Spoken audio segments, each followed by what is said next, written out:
The structure of language. Where does it come from? Grimoire. That's a book of magic spells. The structure of language, grammar, was originally understood as a magical system. Then there's cursive writing. We call it cursive because it creates curses. And spelling, you're casting spells. This isn't hidden. It's right there in plain sight. They just trained you to laugh it off as coincidence. But here's where it gets disturbing. In 1946, something vanished from American schools. Not prayer, not paddling. Etymology, the study of where words come from and what they actually mean. And the moment they removed it, you lost the ability to see the trap.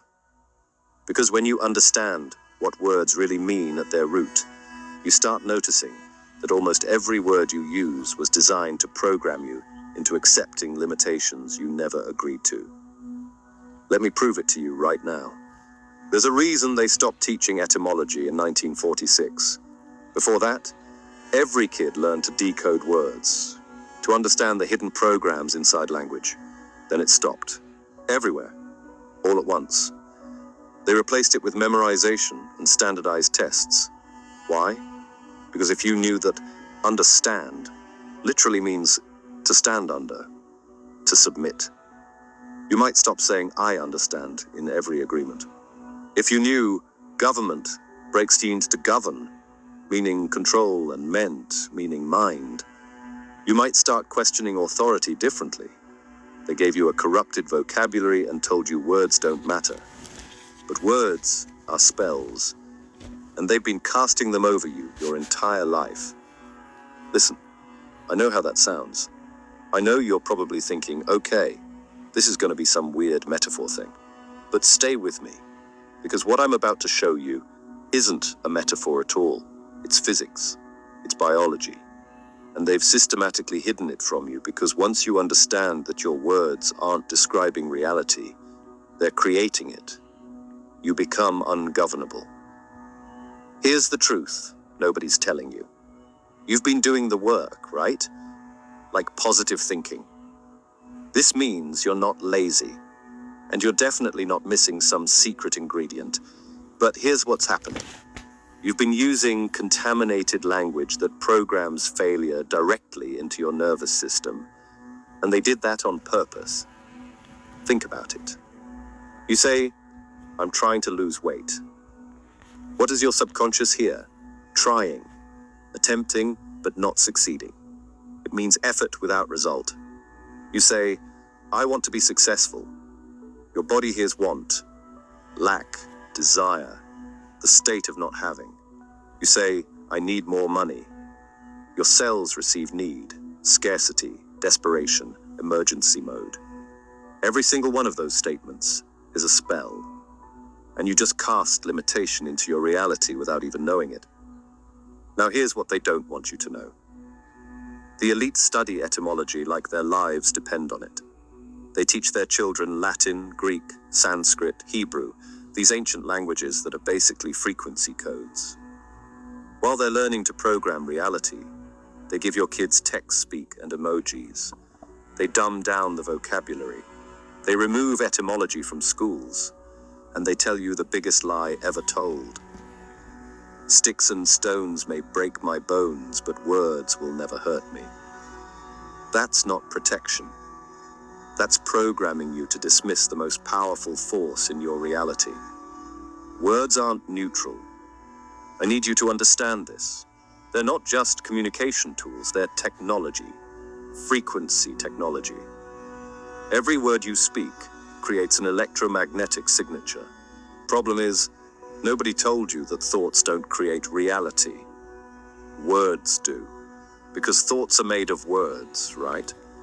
You can't think without language.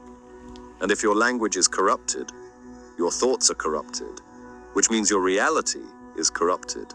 It's that simple. And get this, spelling and casting spells aren't coincidence. But once you decode even 5 words, you can't unsee it. Mortgage. Mort means death, like mortal mortuary. Gage means pledge, like engage. a binding agreement. Mortgage equals death pledge. You're signing a death pledge, and they call it that right to your face. Pharmacy comes from pharmakia, sorcery, witchcraft. Government equals govern, control, plus meant mind, mind control. They're telling you exactly what they're doing, and you're agreeing because nobody taught you to read the code. So here's what changes once you understand this. Once you get that language is literal, reality programming technology, you gain complete linguistic sovereignty. You stop speaking unconsciously. You stop signing invisible contracts. You stop casting limitation spells over your own life. You reclaim the creative power they've deliberately hidden from you. This isn't about positive thinking. Positive thinking is surface level. It's like putting a band-aid on a bullet wound. This is about understanding that you are a frequency generator broadcasting electromagnetic signatures every second. And language is how you tune that frequency. Some people manifest easily, and listen, it's not because they're more spiritual or more blessed. They just understand that every sentence is a contract with the universe, and the universe always says yes. Why decode language when you can just memorize what they tell you it means, right? Just trust us. This word means this. Don't ask where it came from. Don't ask what the roots are. Just memorize it and move on. This was coordinated. After World War II, after they saw what propaganda could do, how language could move entire nations, how words could convince people to do unspeakable things, they systematically removed linguistic literacy from education. Edward Bernays. You've got to know this name. Nephew of Sigmund Freud. Literally wrote the book on propaganda, public relations, he called it. He understood that controlling language controls populations. And his whole philosophy was this: a population that decodes language is dangerous. A population that understands etymology asks too many questions. They see through the manipulation. They recognize the spells being cast. Look at the word